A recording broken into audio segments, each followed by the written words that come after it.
Everyone Saranai, welcome to another full moon Poya Dhamma session. And today is VAP full moon Poya, and it's significant for a number of reasons. The main one being the end of the Vasa, so the end of the 3-month rains retreats for the Sangha. And usually at this time as lay people, we usually have the Katina offering, and we offer robes to the Sangha as well as other requisites. So it's a time of giving. And this Katina offering is another way for lay people to give the representatives of the Buddha, those that are the noble beings, Buddha, the noble beings. We give up stinginess, we give up craving, and we make merit. And we rejoice in others for also making merit and doing good things. So it's an opportunity for the Sangha and for the lay people to rejoice in generosity and giving, and to rejoice that they spent 3 months in solitude and to share in the blessings of all these offerings. So with that in mind today, that this is a very auspicious day, our Dhamma session is going to focus on one of the verses of the Buddha that he uttered after his last meal, just before he attained Nibbana. And of course, we find this in the Mahaparinibbana Sutta, but we also find this in the Cunda Sutta, because it's all about Cunda the smith. So this is in Udana 8.5. So what we'll cover today is we'll run through our usual tips and reminders. We'll go through the story of the Buddha's last meal, just to refresh our memory, or for those who don't know it, and to bring that to mind. And then we'll go through this verse, which you're already familiar with, but there may be people that won't be familiar with this verse, which begins with Dadato Punyam Pavadati. And we're going to look at the importance of this verse. We'll analyze it in terms of its profitable path, which is the title of today's talk, and the progress that we can make when we start meditating line by line, and the fruits of this meditation. And of course, we get a lot of information from Petakopadesa, which is the Pitaka disclosure. And this is attributed to Venerable Mahakachana, who could explain Buddha's very brief teachings in more detail. And so that's how we get our instructions for this meditation. It will help us to analyze what each line means and what we actually realizing as path and fruit of this meditation. So then what we'll do is we'll deep dive, we'll take a look, investigate the profitable roots of each line, how to meditate, and we'll do it in a simple sense, because with these meditations, it's always easy to add more and understand a little more. But for this session, we're just going to look at it in a very simple and straightforward manner, so that it's easy for us to learn. And in another session, we could possibly look at how it deepens and how it links with other meditations as well. And then we'll take some time to do this meditation together. And at the end, with time, we'll finish with some questions and answers if you have any. So tips and reminders, we do this every session for Poya, but it's good that we keep an open mind. So some of us have listened to this before, this particular meditation, the steps. Good to keep an open mind, because we might learn something new. And even if we don't understand things, it's okay. There's always something that we don't understand. But each session that we do together, we understand a little bit more. We join the dots a little bit more. And we chip away at loba dosa moha, at greed, hatred, and delusion. And so remember that we're all seekers, we're all learners. And so we humble ourselves to these teachings that the Buddha is giving us. And when it comes to the meditation time, we all just give it a go. We try our best to remember the steps and to at least start the meditation and come to some sort of progress during this session. And as always, we use our own examples. The way that we connect with the Dhamma is always through our own examples, how we see the Dhamma through our own experience. And then we have good wishes for everyone. So we bear in mind at the start of this session, we are very grateful to the Buddha, to the noble Arahants, very grateful to those that are supporting us on this path, all the teachers, all the fellow students, all the people in our lives that are helping us to be here today and to continue on this path. So let's begin with the story of Buddha's last meal. So I'm reading this from the Cunda Sutta. It's in the Udana 8.5. And so Buddha was traveling with the Sangha, and this is towards the end of his life. And he arrived at Pava and he stayed in Cunda the Smith's mango grove. Cunda went to see the Buddha and received the Dhamma teaching, and he was so inspired and grateful. He said to the Buddha, "Sir, may the Buddha, together with the Sangha, please accept tomorrow's meal from me." The Buddha consented in silence.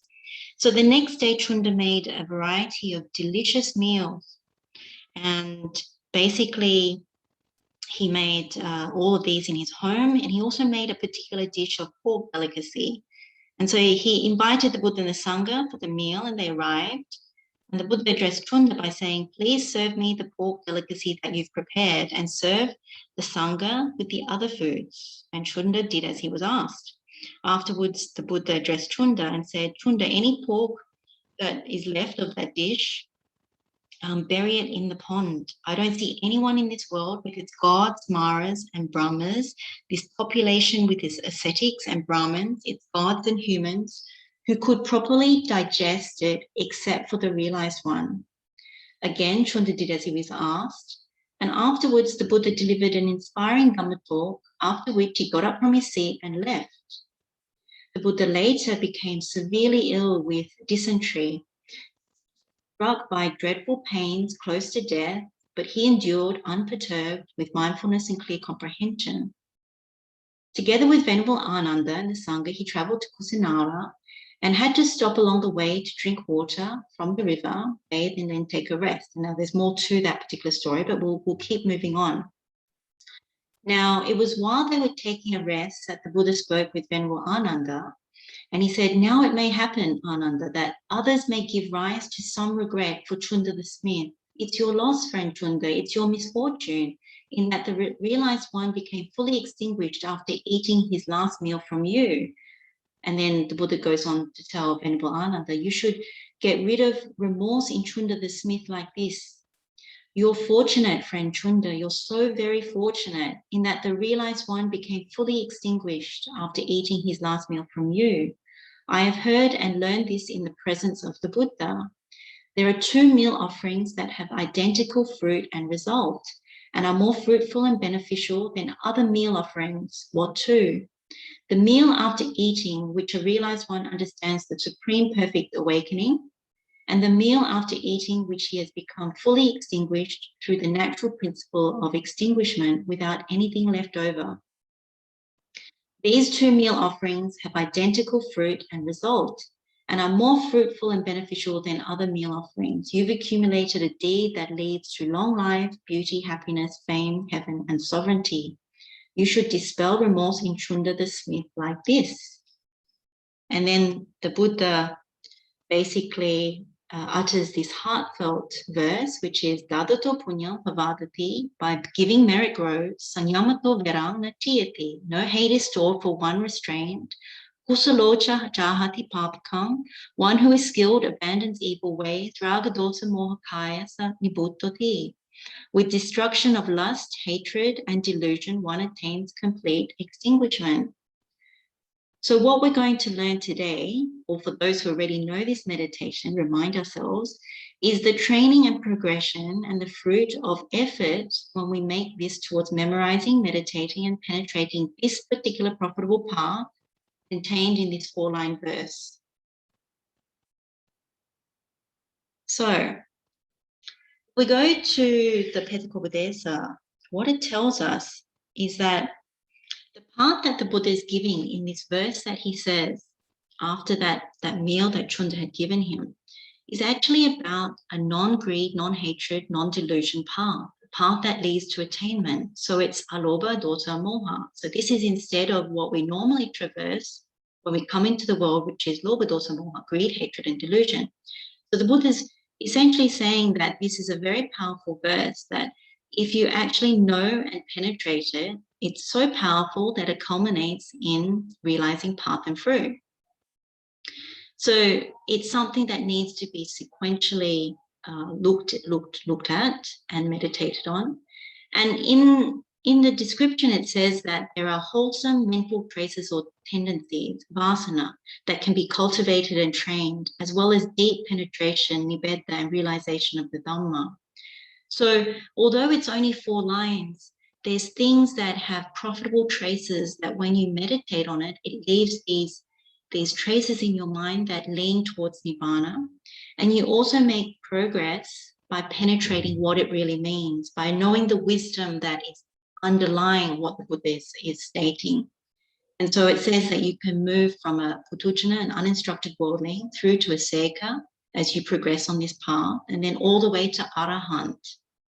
So another way of looking at that is in this particular diagram.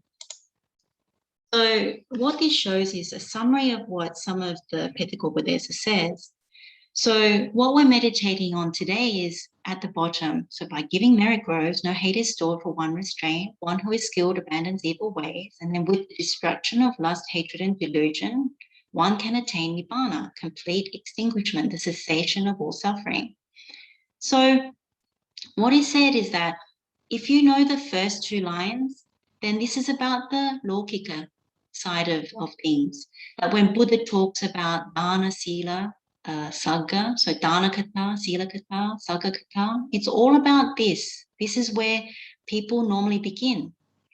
And when you do so, you begin with the mundane roots of, if you are generous, then you're cultivating wholesome mental tendencies and you're abandoning the unwholesome ones. So you do a lot of dana and sila in this first part. And that's what you see with most people in the world that are brought up in the Buddhist culture and who are coming to the Dhamma in that way. Then when you get to this side of it, Buddha is talking about supramundane. There is a path that is being cultivated, which is the Noble Eightfold Path. And Buddha begins to talk about things that help us to develop more wisdom.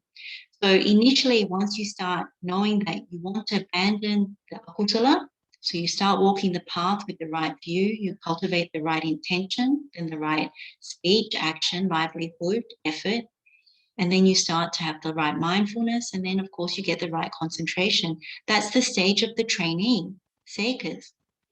So once you develop more faculties, you sharpen the spiritual faculties, you develop the powers, those sorts of things, you start moving towards the stage of the adept. We are always leaning in that direction when we take the Buddha's words.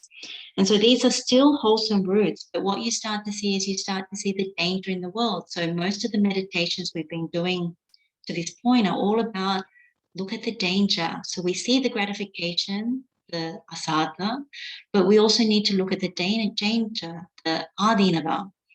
And so a lot of the things that we do about samudaya, atangama, the arising and passing away, is also to complete that. And then these meditations show us what is the escape, the nisarana. And so the highest truth that we actually cultivate on this path is when we get to the stage of the adept. And so the highest truth is really the cessation of suffering, the nirodha. And the fruit of that is the complete extinguishment. So the highest fruit is when we get to the very end. So there's much that is in this meditation that most of us have actually gone past this path in many ways in terms of our understanding of what the Buddha is teaching us. And many of us are here in a practical sense. The meditations we're learning, the way we live our lives, we are leaning in this direction. So if we go a little further, it's good to always see the opposite.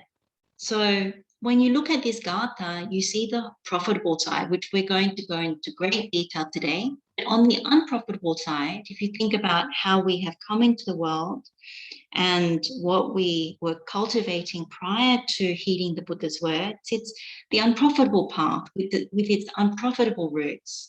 Greed, hatred, and delusion, lobha, dosa, moha, which means that you ultimately come to being tied to samsara. So if you take the gatha in the opposite direction, merit does not grow for one who doesn't give, right? So we don't abandon gross defilements. When we don't restrain, we store hate, we accumulate it, because as conditions slide, we don't restrain, we don't keep virtue, we don't get our way, we end up very angry. We end up in sadness, anger and sadness. And so we don't end up abandoning medium defilements. And so when it comes to delusion, when we're unskilled, because we don't restrain, we become very unskilled. We keep doing akutala. And so we don't even abandon the subtle defilements. In actual fact, all these defilements are a big pot of defilements, greed, hatred, and delusion. And so what Buddha says at the end, when it comes to unprofitable, is that we don't destroy lobha dosa moha, or raga dosa moha in this case. So we don't attain nibbana. It makes sense, doesn't it? Because we're not removing greed, hatred, and delusion. So that's another way of looking at this gatha in its opposite sense, right? So this is what, if we did not heed the Buddha's words, we didn't come to Dhamma, this is what we would be doing. We don't give, we don't restrain, we're unskillful, and we're tied to samsara. Instead of doing that, the Buddha is rejoicing in the profitable path, the path that is going to come from profitable roots. And in a way, when he was talking about what to say to Cunda the smith, is that by his giving, the merit grows.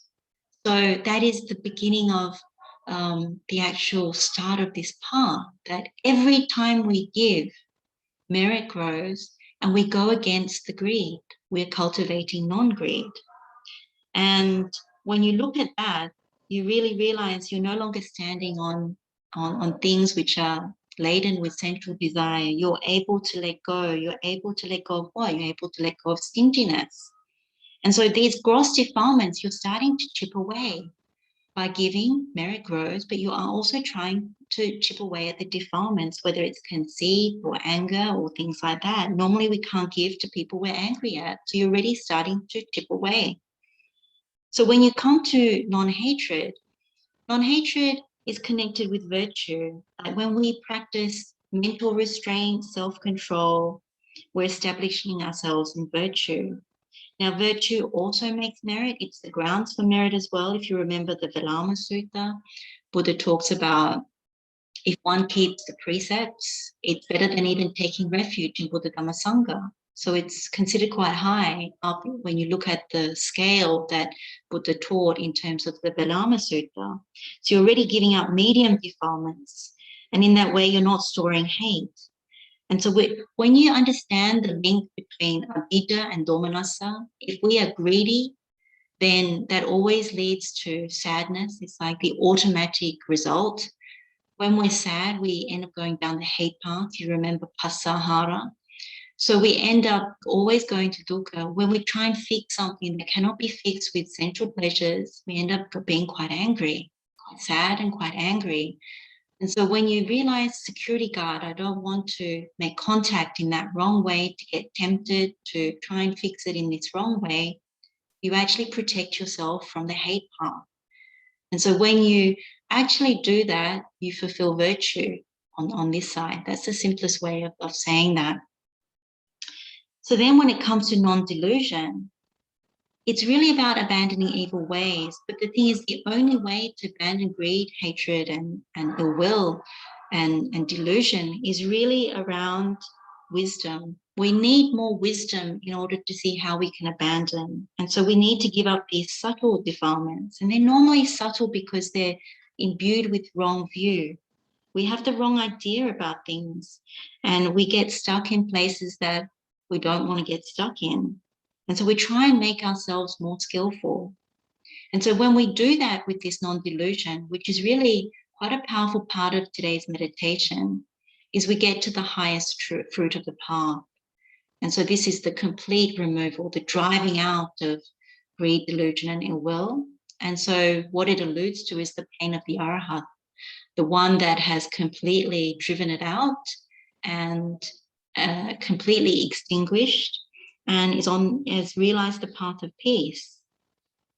And so the truth of that is really that someone sees that what is being constructed always shatters. You overcome ignorance and craving, and you realize the highest fruit. So on this particular profitable path, what we're saying here is, instead of standing on the things that we stood on for the unprofitable side, which is usually when we're worldly, we stand on sensual desire to fix things. We stand on preferences and expectations, thinking that we can get long-lasting sukha when we can't. We also stand on all these wrong views and ideas, and then we are standing on the ignorance that we came into the world with, and we're building on it. The profitable side is saying we're no longer going to do that. We're actually going to go the path of non-greed by giving up. We're going the path of non-hate by maintaining virtue, having the security guard in place. We're going to develop wisdom and the truth in order to overcome delusion. And then we're going to make a determination for calm in order to realize the highest truth. We don't want to shake with all these conditions. So let's deep dive now into the detail of it. So it can be very easy to just give a few steps for this meditation, but sometimes what we need is a little bit of a story, a little bit of a gradual understanding of what it means. And by the time we get to the end of the session, what some of you may realize is a lot of this Dhamma is already embedded because you've done so many meditations that a lot of the truth that the Buddha teaches is already embedded in your knowledge, in your understanding. You've seen it in your meditation already. So quite often with long meditations, we have difficulty remembering the steps, and we also have difficulty because we get a little confused, because it's clunky. But with this meditation, it's actually really straightforward. And so by the end of this thing, we may have talked about a lot of things, but the meditation itself can be quite simple because a lot of us already have the Dhamma embedded in us. We already have realized certain things. So remember that. So this first step of by giving merit grows, dadato punyam pavadati. This is really about the grounds for merit making. So we're making punya, and it consists in giving. So that's very straightforward. If we give, we're actually giving up. We're giving up something that we would have had for ourselves. The mind brightens because it's a good thing. When we give up something with no regrets, happiness comes to the mind, gladness comes to the mind. And it comes from a place of non-greed. Buddha says, how do we overcome greed? We overcome it by non-greed. So this is the way we do it. Now, when we do it, we are giving up a lot of defilements. One of the main ones is stinginess. Stinginess is normally the thing that prevents us from giving. We don't like a person. We don't want to give it. We think we need it, all these kinds of things. But we start to reduce the amount of covetousness and wanting and hoarding when we give. So the mind in this step gets very, very happy because on the one hand, you see another person's joy, you see another person's relief, and you also feel the goodness of it. The other side of it is we know that noble ones, they always give. Like when Buddha was training to be the Buddha, he was the Bodhisattva for many, many lifetimes. He gave up so much in order to then be able to become the Buddha. And so it's in the same way that we train. We train to give up. Same with Devas. Devas go and are reborn in the higher realms, the divine realms, because of their generosity. When you hear the stories from I can't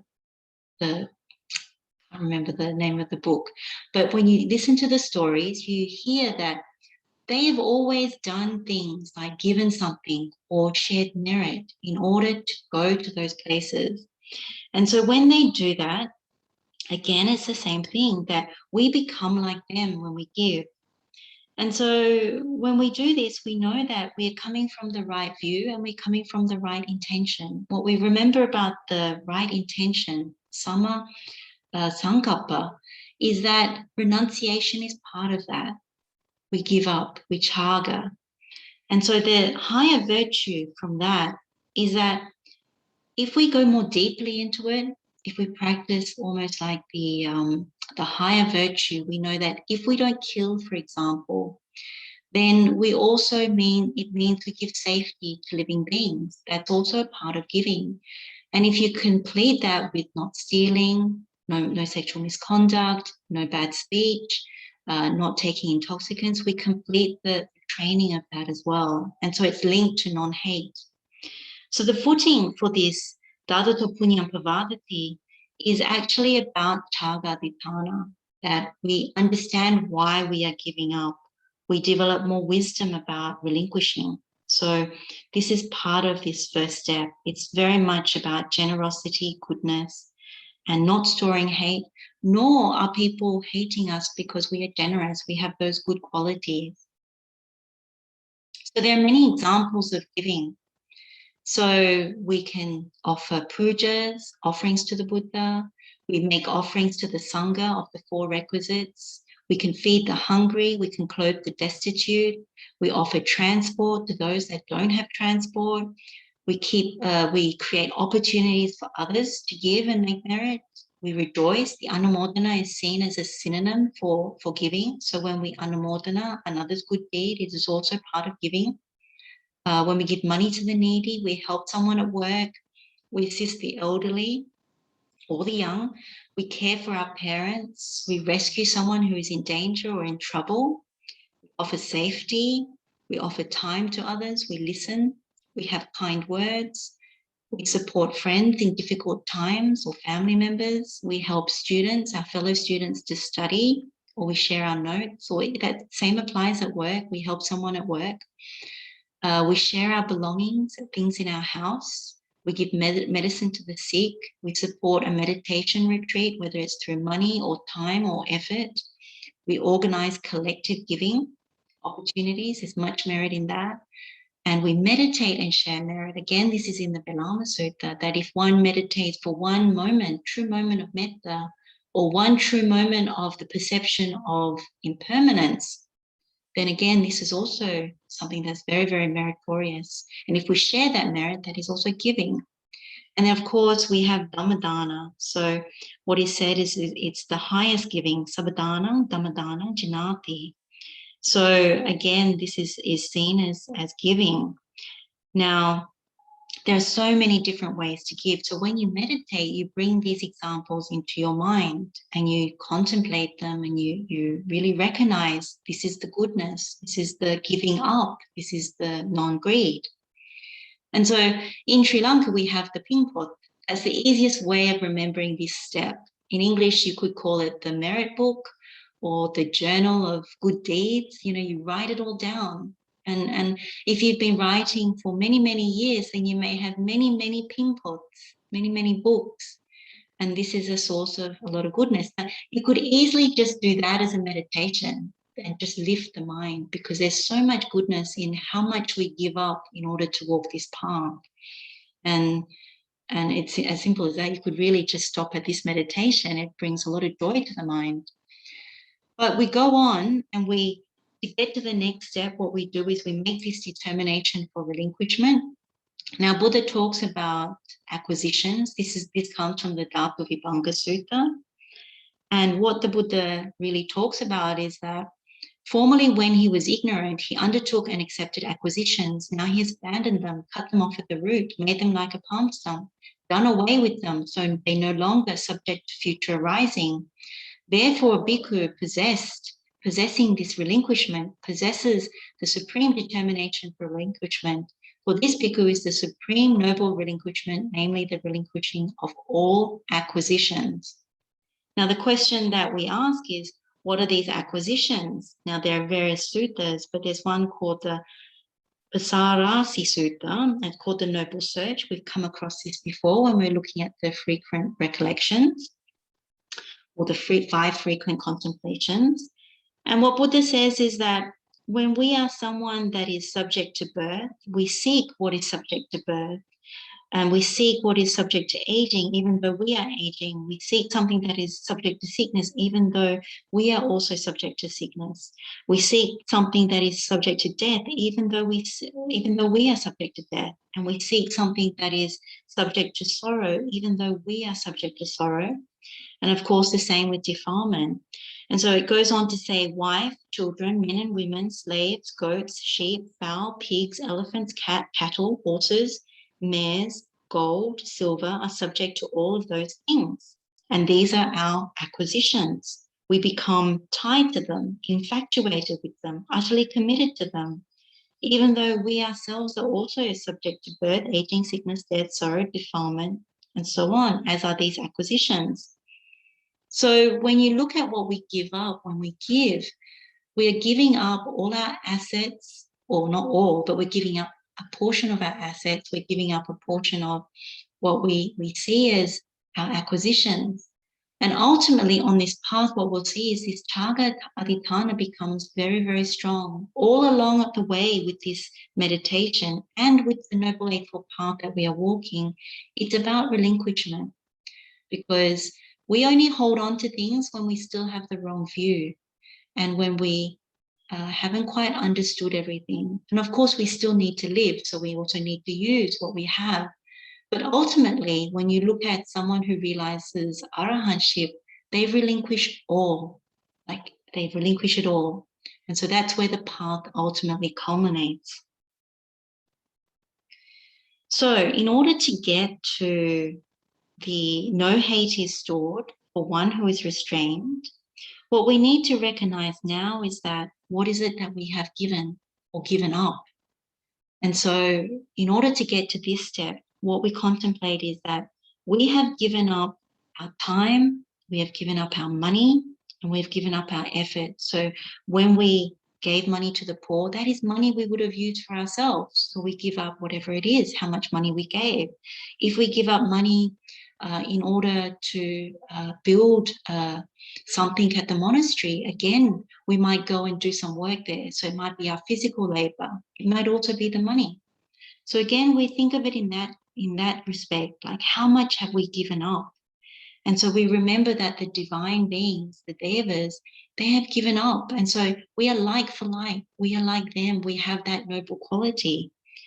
And so when you meditate on that, a lot of rapture comes because you know how much you have given up. You think about all the time you have given up, whether it's dhammadana or whether it's to help others to do certain things, or whether it's money, how much you have given up. And so the rapture, the joy in the mind really flows when you genuinely reflect on that. That chaga adhitthana is the cause of that. You are in that respect giving up the greed. And so in that way, you don't generate any enmity, any aversion, any malice. There are no grudges. And so in that way, when you give things up, it doesn't lead to sadness. It leads to something that is more joyful.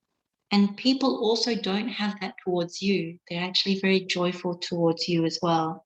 So when it says completely giving up or relinquishing, this parichago is the condition, that's what that is about. And you need wise contemplation. Now, wise contemplation is really around the way that I meditate on it, and it's different for certain people, but I always see it as we always try and fix dukkha with sensual pleasures. That is our go-to position. But when we realize that you can't actually do that, that you still go to the abhijja domanassa formula, then you know that because of jati, because of jara, because of vyadhi, because of marana, birth, aging, sickness, death, we always end up in suffering again. So when there is sadness, you end up getting angry again. Why? Why is it sliding? Why can't I fix it? And so when you look at this predicament that we're in, that you see the dukkha of this predicament, no matter what you do, whatever arises will eventually pass away, that we're subject to this change. We can't take it as me and mine, that it always leads to sadness, no matter how we try and fix it. If we keep doing the same thing over and over, we just get more hateful. So we restrain our senses because we know there's nothing in the world that can fix this.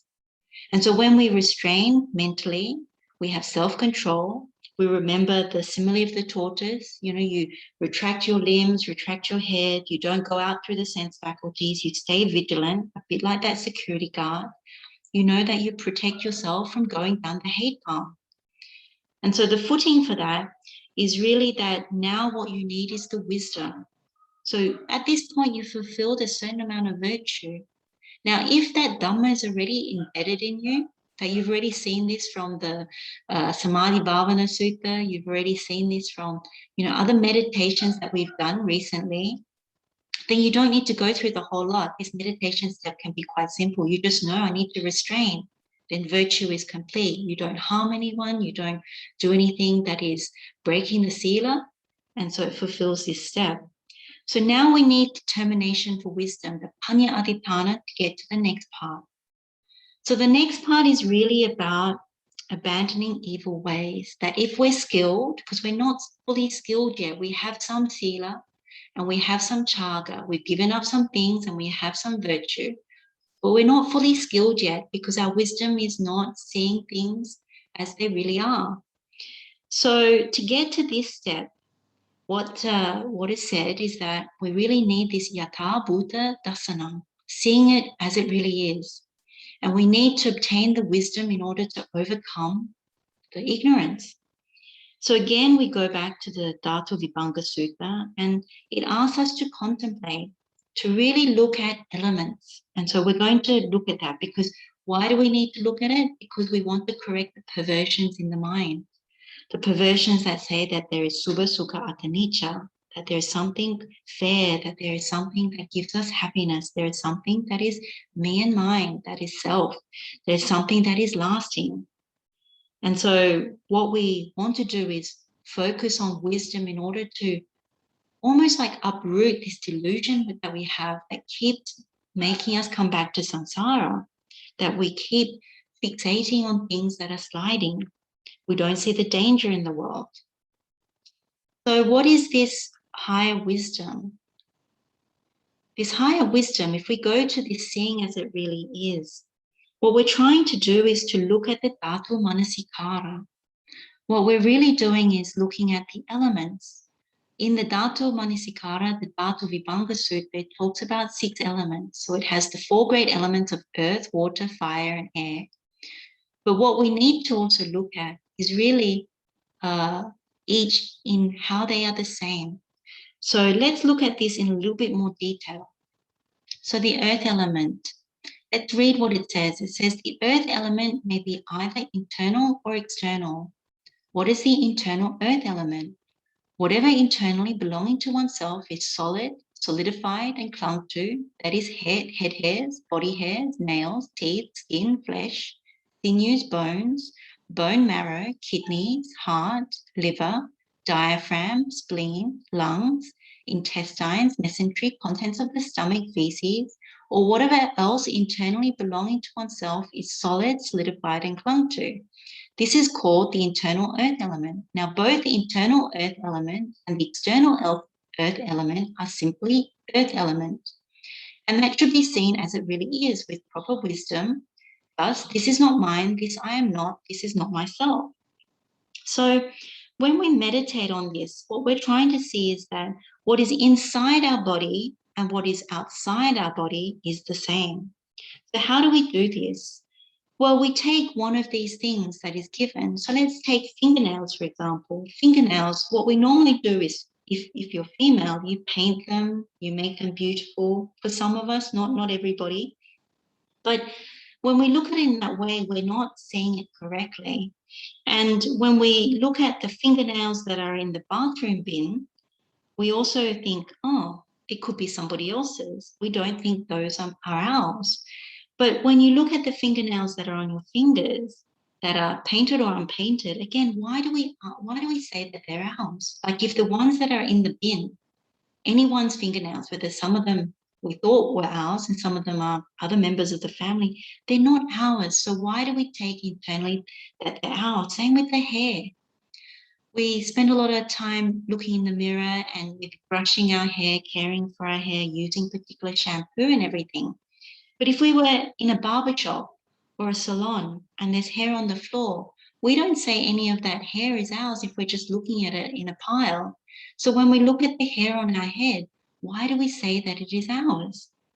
So when you do the meditation on the earth element, the element of extension, this pathavi dhatu, it's really trying to penetrate, why do we say that it is ours, that it is mine? It is not me and mine. When you contemplate both internally and externally, we're trying to purify our mind of this misapprehension, this wrong view.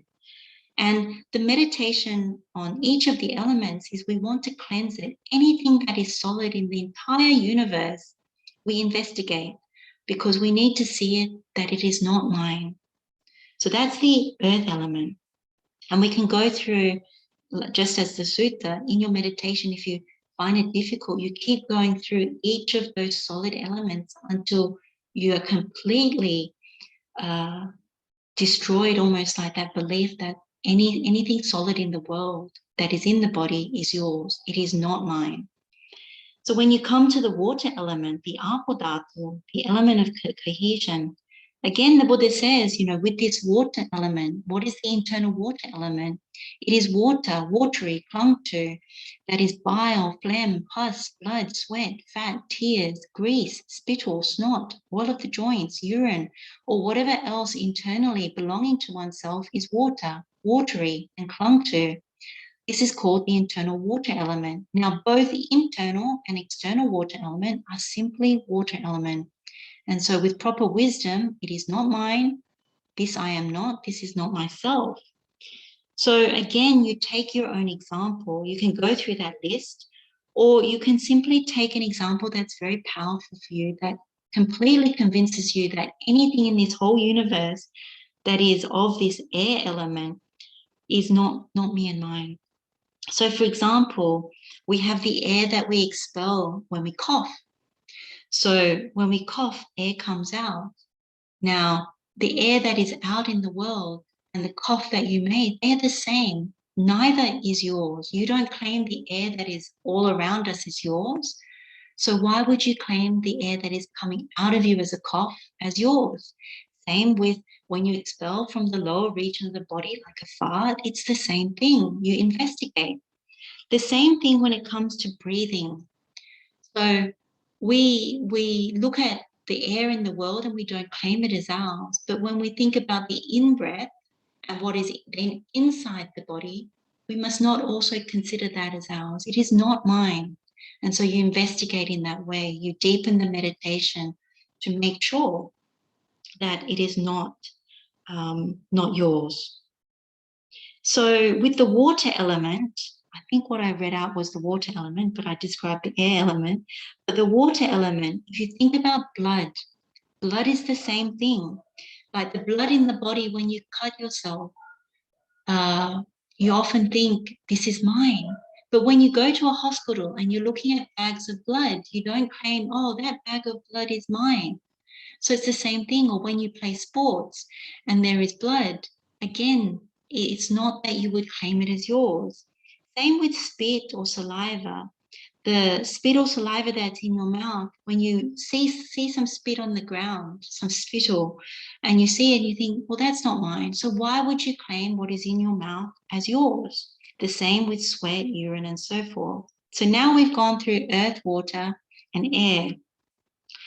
So now when it comes to the fire element, the Buddha says, what is fiery, clung to, that is what that by which one is warmed, ages, and is consumed, and that by which what is eaten, drunk, consumed, and tasted gets completely digested, or whatever else internally belonging to oneself is fire, fiery, and clung to. So when we think about this, it's really about the heat, the element of heat in the body. So when it comes to the element of heat, this is really around how we digest food. It's how we keep the body at the right temperature. Now, one way of looking at it is rubbish. So when you think about rubbish that we put into a bag and then we put it out and leave it out to be taken, normally there is heat that comes from that bag of rubbish. We don't claim that heat as ours. So why do we claim the heat that is generated by the body as ours? And same with the compost. Like if you compost in your garden and you have food remnants and you put it into the compost bin, the same thing, when you open it, there is heat emanating from it. You don't claim that as yours. So likewise, the heat in your hands, you don't claim it as yours. Likewise, the heat that comes from the sun, that is not yours. Why do you think about the heat that comes from body as yours? So you investigate in that way. And I've already gone through the examples of the air, but what the Buddha says in the Vibhanga Sutta is air, airy, clung to, that is upgoing winds, downgoing winds, winds in the belly, winds in the bowels, winds that course through the limbs, in-breath and out-breath, and whatever else internally belonging to oneself is air, airy, and clung to. So again, we've looked at that in terms of breath, farts, coughing, those sorts of things. So you get the idea. The main thing about it is that you contemplate what is internal with what is external, and you compare. And you understand that both are the same. They are both not to be taken as me and mine. So you investigate so that you're so convinced that in this entire world, there is nothing that can be taken as mine. So when you really, really see it, what you're really saying is that even the people that live with you, they're not yours. They're made of the same elements. They're not yours. The people that you work with, it's not yours. The objects that we deal with in our lives, they're also not ours, even though we label them as ours. But they're made of these same elements that comprise form. These four great elements comprise form. So the question we come to is really, is there anything that's left in this body that we can take as me and mine? And that's the question you ask when you finish contemplating these four great elements.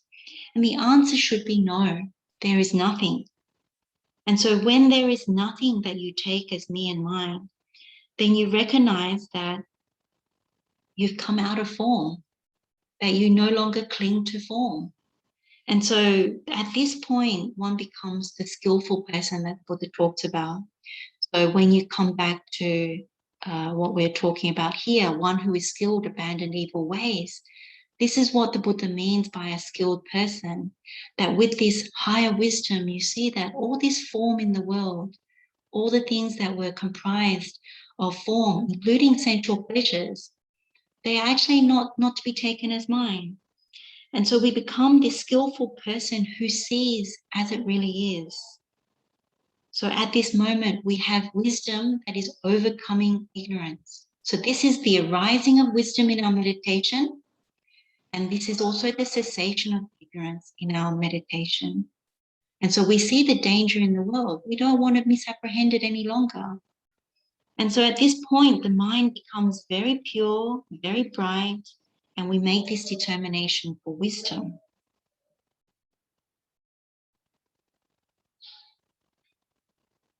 So when this happens, what happens in the meditation is when you go beyond form, you actually enter what is formless, what is in the formless sphere, the arupa. So in the meditation, when you do this part of the dhatu manasikara, the meditation on the elements really well, what you come to is you either enter space is infinite, which is you see this very, very vast black space in your meditation, and you can stay there for a very, very long time. Or depending on how well you've penetrated the meditation, you can also go further than that. You can go to consciousness is infinite. So with this, you start to see some light. And what you're really seeing when you see the light is your own wisdom faculty. That is the light that is seen. So consciousness is infinite. You see the light. So with this meditation, there is no limit in terms of this meditation, because if you keep doing the dhatu manasikara, you keep removing the elements and you keep saying, this is not mine, then you start to see so many characteristics of nibbana. There's a stability in it. There's also a beauty in it, a perception of beauty in it, a perception of happiness in it, because there's a lightness to it. You've gone beyond form. You no longer misapprehend form. So what the Buddha says about this is, with the complete surmounting of perceptions of forms, with the passing away of perceptions of sensory impingement, with the non-attention to perceptions of diversity, you perceive space is infinite. One enters and dwells in the base of infinity of space. So this is the vast black space. But if you go further and you completely surmount the base of the infinity of space, you perceive consciousness is infinite. One enters and dwells in the base of infinity of consciousness. So we often think when we do this meditation that this is similar to Nibbana. Some people misapprehend this as Nibbana because it has these qualities or characteristics that are similar to Nibbana. And of course, it's easier to stay there. It's less troubling on the mind. And it's actually quite pleasurable. But what we must remember is part of this meditation is not to get duped. Like as we know from our learnings of the Buddha's teachings, is that it's very easy to get duped, where we take something as stable that we think there is permanency there. And so what we need to do is to make this determination for truth, the Satchaditthana, which we're familiar with. So the Satchaditthana is really saying, as we did from the last Poya, we were saying that when we understand this dukkha, we know that there are things that are false and deceptive in the world. And the Buddha says this in the Dhatu Vibhanga Sutta. His deliverance being founded upon truth is unshakable. For what is false, bhikkhu, has a deceptive nature, and what is true has an undeceptive nature, that is nibbana. Therefore, a bhikkhu possessing this truth possesses the supreme determination for truth. For this bhikkhu is the supreme noble truth, namely nibbana, which has an undeceptive nature. So what we know is that we no longer want to be deceived by constructed things. So in this meditation, we enter a rupa sphere. We enter whether it's space is infinite or consciousness is infinite. And even though it appears stable, if we test it out, even if we stay there for a very long time, we know that it will slide, that is still deceptive because it is constructed. And that from Buddha's words, at least, we know that only nibbana is actually lasting. That gives the supreme happiness, not this temporary one. So many people, particularly in the suttas, you hear that they can stay in the rupas for hundreds or thousands of eons.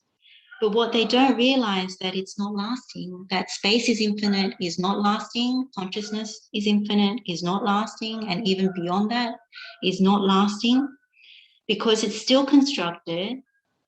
And when it shatters, what happens? When it shatters, well, you relink again and there is birth again.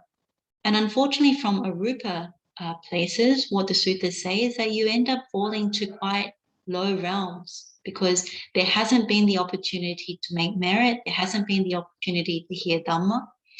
And so although it is pleasant, it's also quite dangerous. And so when you are subject still to the relinking back to samsara, then of course there is rebirth, there is again aging and death, and then there is a whole mass of suffering again. So you haven't completely exited samsara from arupa. You haven't completely removed all obstacles to suffering. And in arupa, you haven't walked the Noble Eightfold Path. You may not know about those teachings. And so it's very, very dangerous. So what we need to give up at this stage, as we said at the beginning, there's always a giving up. So we give up these perceptions of pleasure and lasting, and maybe what we may consider as beauty within the arupa. And we give up the desire again, not for what is constructed, that vijnana keeps constructing something that is going to shatter. And so we know from Buddha's words, it's false, it's deceptive. And so we apply this determination to give it up again. And so with the wisdom, what we want, what we now desire is nibbana, that which is not false, not deceptive. So this last part, part of that is also that with the false speech, we no longer even hold up talking about anything that is false. So we complete it for completeness. We make sure that we don't talk any false speech. We don't take anything outside nibbana, essentially.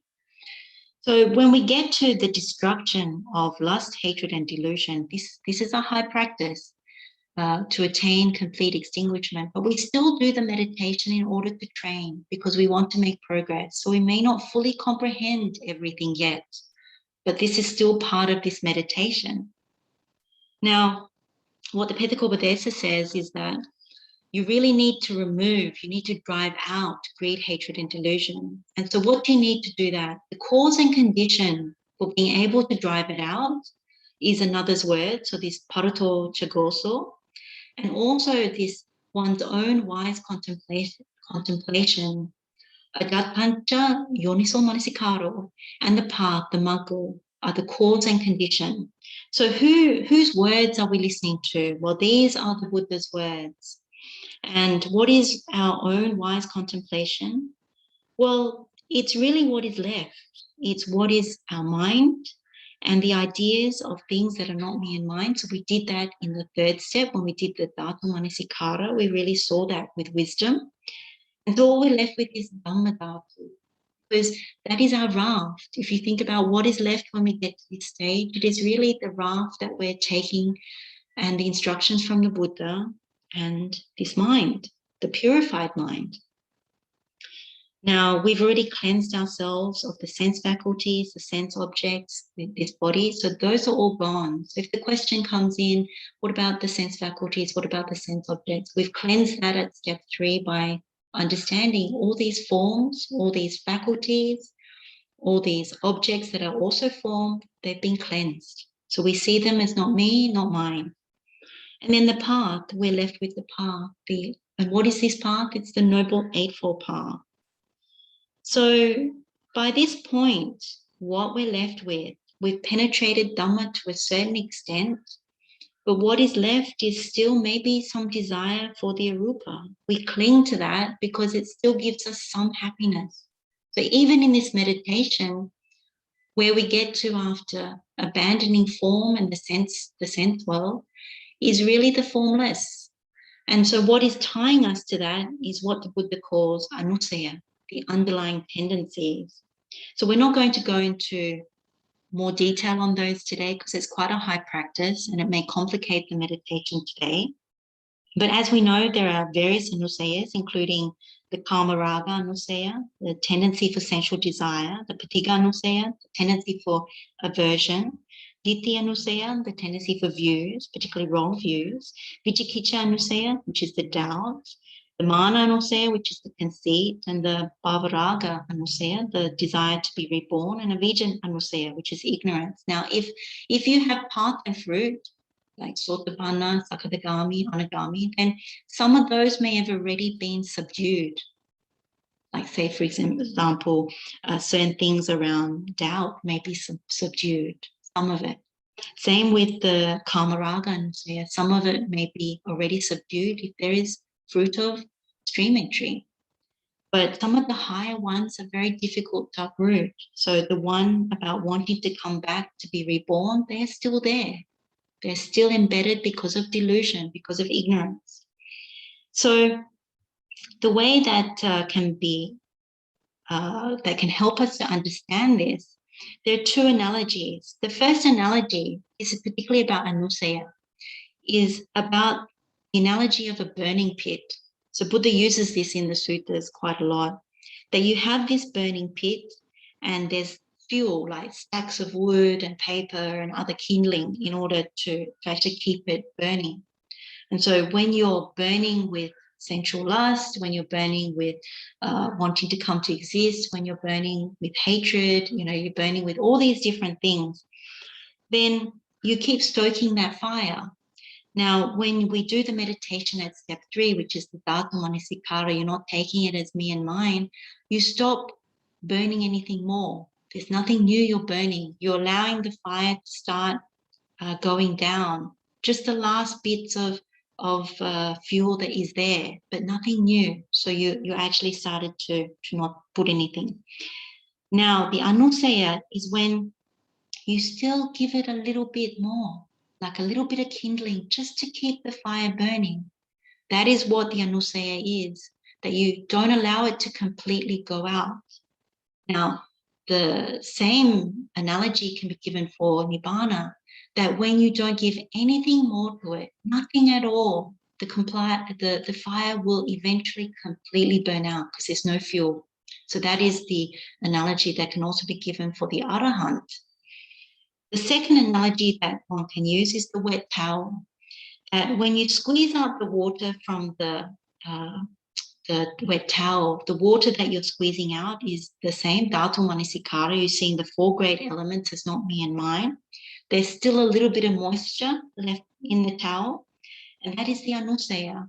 If you keep putting a bit of water, like you keep dribbling a bit of water on the wet towel, it will remain wet, and that is the anusaya that is still making it wet. But if you completely keep the wet towel on a clothesline, not giving it any water, it doesn't rain, there's no hoses wetting it, eventually it will just dry. And so again, that's the same thing that with an arahant hasn't fallen for any of the things in the world, nothing in the formless. And eventually, like the wet towel or with the burning pit, there's no more fuel left to either burn or to wet the wet towel. So when you finally give up the anusaya, you reach the final stage. So essentially what that is, there's no more fuel. And so you achieve the highest fruit, which is the cessation of all suffering. And so when you make the determination for calm, upasamadhi adhitthana, this determination for peace or for calm, then what that really means is you no longer shake for any of the constructed conditions. So an arahant that is still living, no matter what conditions come that are constructed, doesn't shake. And so that is that determination. And so when you realize the highest fruit, even in your meditation, you can realize the vimuktis, the liberations. It's not nibbana, but you can start realizing some of the liberations of mind in your meditation, depending on how skillful you are with this meditation. Now, what the Buddha says in one of the suttas, the Santatara Sutta, the Buddha says, mendicants, formless states are more peaceful than states of form, but cessation is more peaceful than formless states. So part of this meditation is a training. It's a training that we always try to go to the higher concentrations because you are able to see more truth. And the more you get there, the more you don't shake.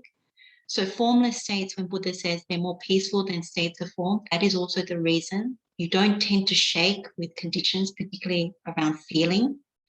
We don't respond to dukkha in the same way from these higher concentrations.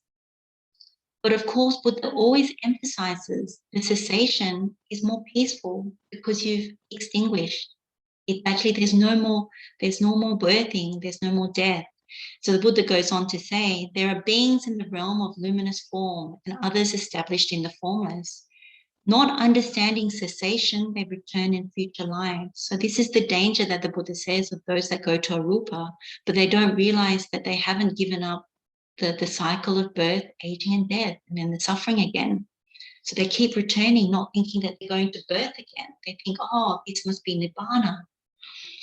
And then the Buddha goes on to say, but those who completely understand sensual pleasures, not stuck in the formless, those who are released in cessation, they are destroyers of death. Having directly experienced the deathless element, free of attachments, having realized relinquishment of attachments, the undefiled, fully awakened Buddha teaches the sorrowless, stainless state. This too was spoken by the Blessed One. This is what I heard.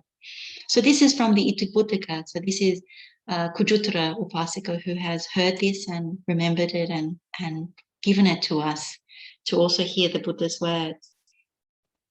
So you realize from this particular sutta that the Buddha is very, very clear about the distinction between form, formless, and then cessation, nibbana.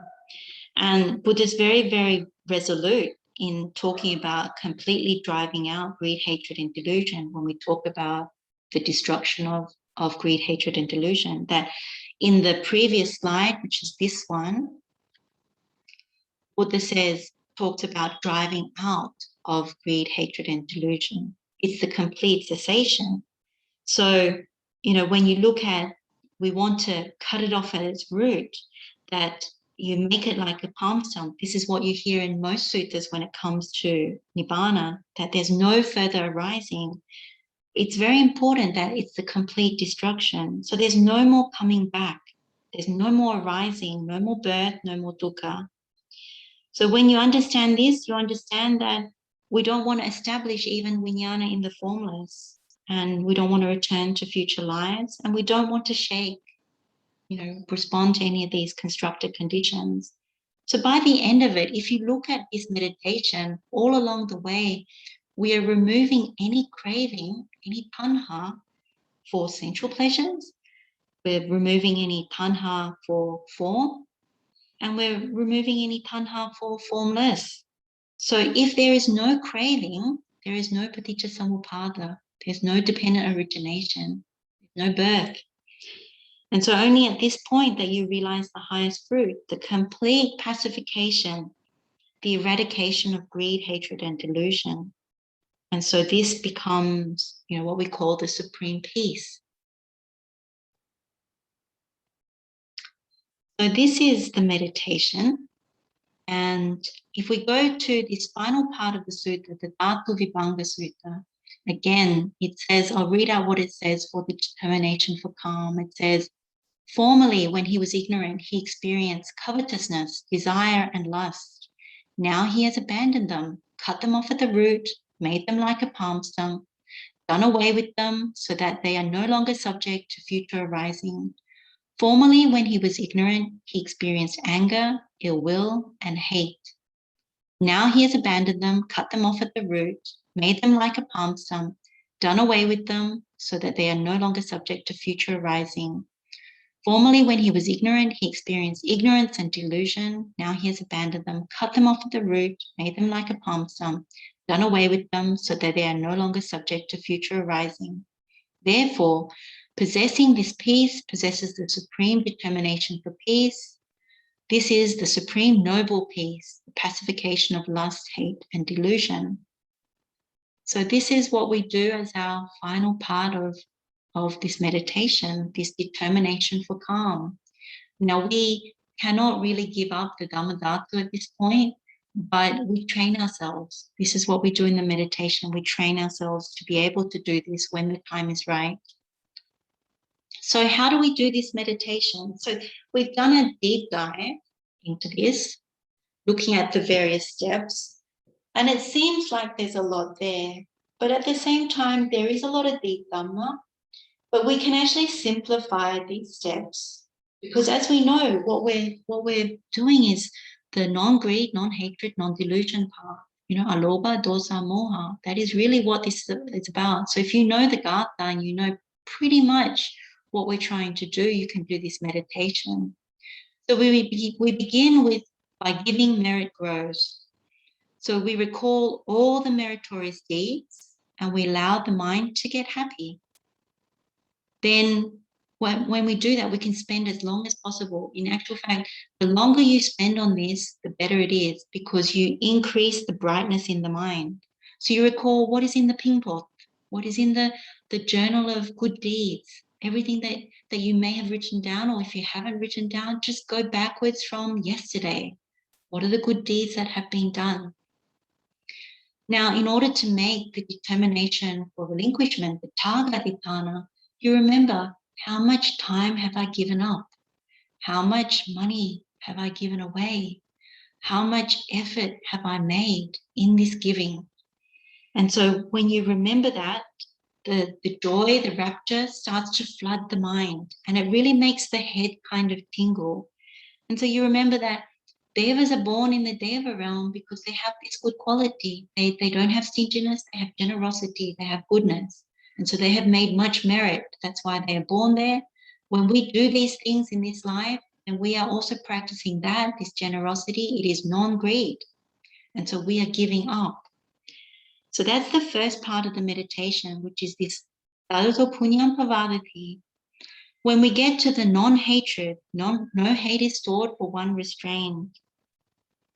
This is really about doing wise contemplation. Now, for some of us, this is already embedded. We already know the danger of abhija domanassa. We already know that we can't solve this dukkha by going and trying to fix it with things we think give us temporary sukha. So for some of us, we already see it. It's already embedded. So we know security guard. We immediately just say we want to keep our virtue intact, so there's no hate. For some of us, it's very easy. But for those who don't have that, then you go through jati, jara, vyadhi, maranam. You see, with this life, that we are always unlasting, subject to change, can't take these things as me and mine, because we experience dukkha. When we don't want to experience the dukkha, the sadness, then we know if we keep doing the same thing, we go to hate. If we don't have the virtue, we end up going to hate, trying to fix things in the wrong way. So that's another way of doing it, that you see it through the jati, dara, vyadhi, marana. So we know at the end of this, we need to restrain in order to have the virtue. In actual fact, we are completing right view, right intention. We don't want to harm anyone. The first step was we give up, renunciate. The second is really we don't want to harm, we don't want to have ill will, we don't want to have this hatred. And so we restrain in order to complete the virtue. So when we do that, we make the determination for wisdom. We want to go beyond just dana and sila. So when we do that, this determination for wisdom is very simple. We need to do the dhatu manasikara, contemplate the four great elements internally and externally as not mine. We see it as it is, as it really is. So we take the earth element. We look at it internally, externally. You don't have to do every single thing that was in Dhatu Vibhanga Sutta. You can just take the examples that really make you see that you're absolutely convinced that anything in the whole universe that is comprised of the earth element, it's not mine. What is outside is not mine. What is inside is not mine. Both are not mine. So for the earth element, as we said before, it can be the hair, it can be the fingernails, it can be the organs in the body, it can be the bones. So you see a dog bone outside, sometimes you see these things, or a chicken bone.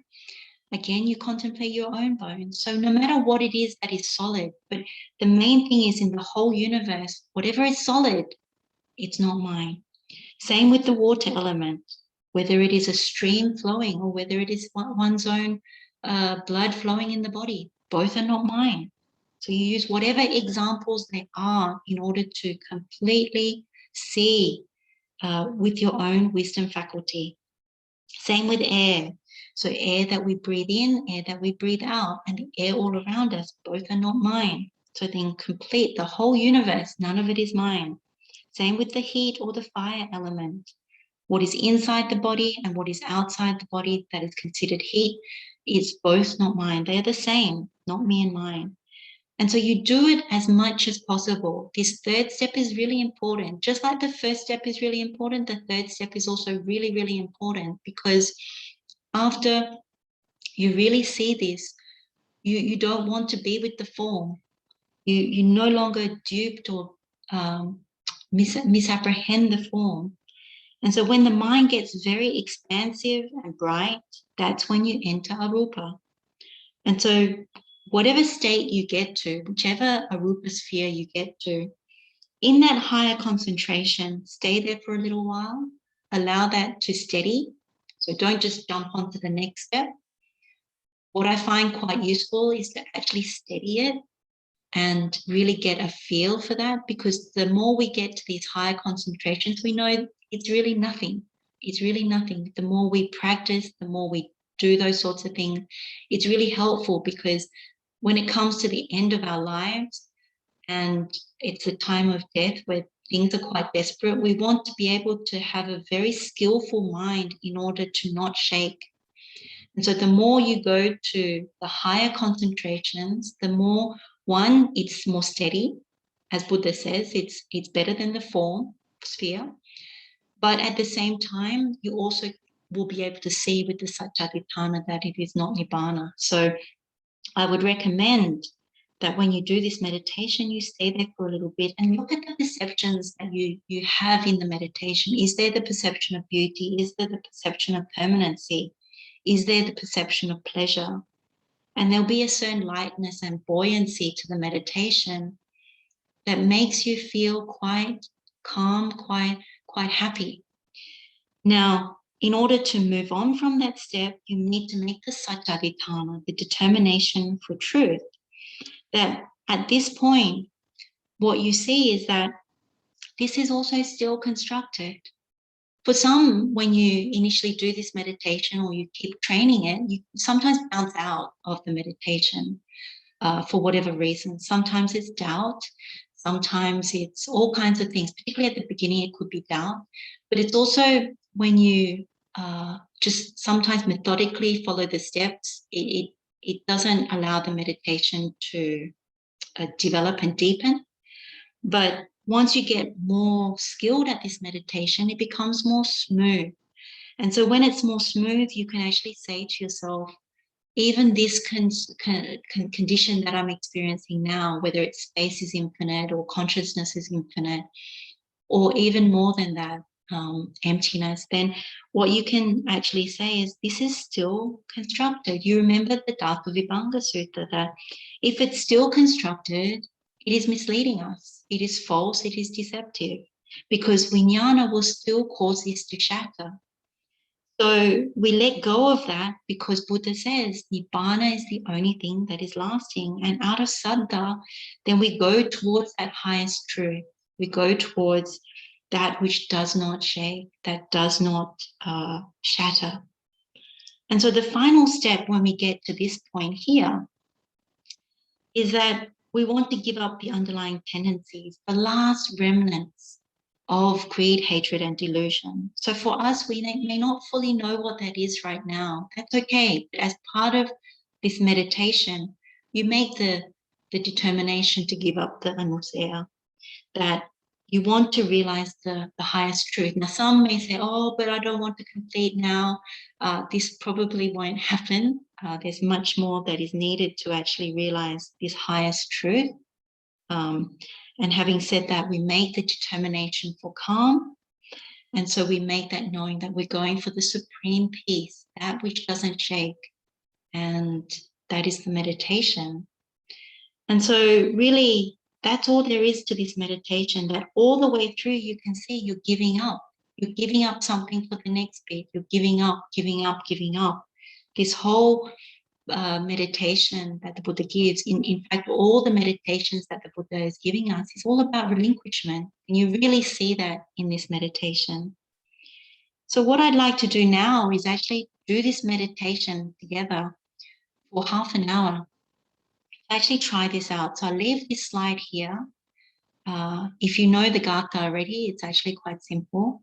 There's not a lot on this slide anyway in terms of difficulty, in terms of the steps. Really, you start with your pingput. You realize what you are giving up.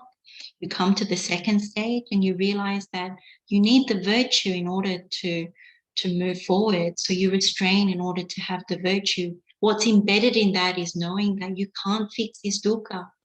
That if you try and fix this dukkha with the worldly things, you get sad and then eventually you get angry. There's hate. So you don't do that. You restrain. The third step is really all about the dhatu manasikara. And when you get to the higher concentration, what you do is you make the determination for truth, the satchaditthana. Don't let anything else deceive me. Only nibbana is the lasting supreme happiness. And then you get to the last bit and you say, I give up the remaining remnants, the anusaya, the remaining tendencies that are still caught. And then you make the upasamadhi adhitthana, that you want the supreme peace. And so that's really what the meditation is. It's actually quite straightforward. There are subtleties to the meditation, but you'll only see those in the meditation. So rather than pulling them out for you, see what is in your meditation. And then if you have questions after we do the meditation, we can look at that. So let's do this meditation for half an hour, and I'll bring us out at the end of it. Teruan saranai.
Everyone Saranai, we can come out of the meditation now.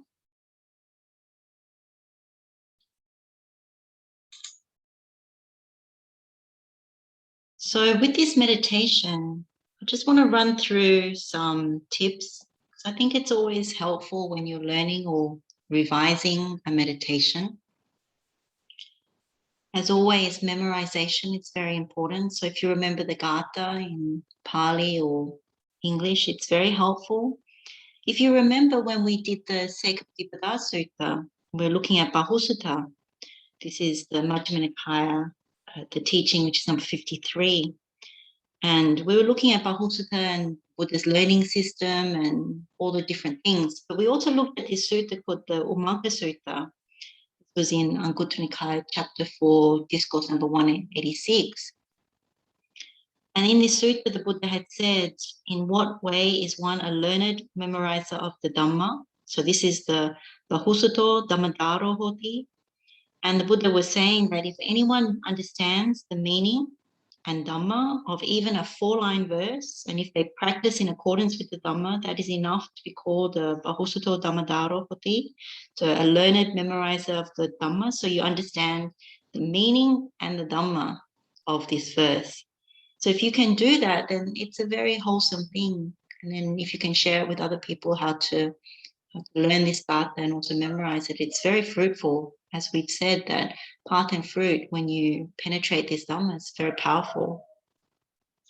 The second one was around following the sequence. As with most things that the Buddha teaches us, there's always an insight pathway in most of the teachings that the Buddha gives us.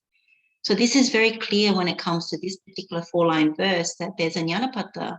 You go from non-greed, non-hatred, non-delusion, and then through to the path. So there's a clear thing that you activate. So it's not advisable to just do, for example, Dhatu Manasikara. You won't get the same fruit of the path. So it's always advisable to start with the Dhatu Punya Pavadati and on like that. So start at the beginning, go line by line. There are some people who have previously done different steps, or they've just done the Dhatu Manasikara, but they don't actually get the fruit. So they might be able to do that part of the meditation, but they don't get the fruit of following the jnanapata. So it's just something to bear in mind, that there's always something in the way that Buddha gives instructions. And the more we are suvacha, the more that we are easy to instruct and following the Buddha's guidance, then it bears great fruit. So then in terms of this meditation, you'll notice that it's a lot about letting go, a lot about relinquishment, giving up, this chago, parichago, chagatitana. It's all the way through this meditation. So if you really see what you're giving up as you go through this meditation, as with all meditations, we're giving up gross defilements, medium defilements, until the very subtle, and then the very, very subtle at the very end. And these are all about giving up defilements, but then also, you see, you give up the tanha, the craving. You give up the craving for sensual pleasures. You eventually give up the craving for the form, because you understand it is deceptive. And eventually you get to the giving up of the formless, the arupa. And essentially by the end of it, you even give up the ignorance that comes through the worldly adhitanas, the worldly glue or adherences, the abhinivesa. You give up ultimately the anusayas, the ones that are still there right at the end. Of course, that is the hardest one for us to give up, and quite an advanced practice. And then at the beginning of the meditation, what I would say is, if you find it difficult as you deepen the meditation, then spend more time at the beginning of the meditation. Spend more time on the dana side of it, the giving. Because I think when you build up more mind energy, and this is something that a lot of people don't realize, that dana kata is actually a very important part of the Buddha's teaching. And when Buddha gives the Anupubin kata, the gradual teaching, it begins with dana.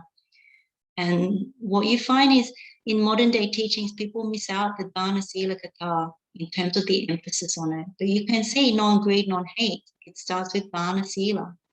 So this part of the meditation, if you spend more time on it, just to build the mind energy, to get the rapture, to lift the mind from all the defilements and everything, And then when you do that, you find that the mind concentrates more easily. Sometimes when you haven't built this up enough, when it comes to the dhatu manasikara, the mind goes all over the place. It doesn't want to conform to the instructions, going element by element. It just wants to run away. So that's an important tip, is actually to build up sufficient mind energy, sufficient piti that comes with the first step of the Pingpo, the merit book. And then also the last thing to say is, all these adhitanas, you'll notice we've been looking at these adhitanas. It's part of even the patipadas that we've been looking at, that these adhitanas, they actually lean towards Nibbana. They help us to lean towards Nibbana. They clarify our determination, our resolution, because what we're trying to overcome are really the floods, really the worldly standpoints, the things that we're standing on that are leading to more greed, hatred, and delusion. Instead, we're standing on these profitable ones rather than the unprofitable ones, in order to actually complete this path. So as we get more familiar, we get more certain about these adhitanas. So chagadhitana, panyadhitana, satchadhitana, and upasamadhi adhitana, when we really, in our meditation, really directly start to see the benefit of it, why we are doing it. And we repeat it in different meditations as well, but when we really start to know them directly in our meditation, then we really see why they're so fruitful, why they are a certain way, and why they're the medicine, the worldly standpoints. So this is all that I had to say today. Can open up for any questions that you might have on this meditation, or other questions. You are welcome to ask now. Teruan Saranai.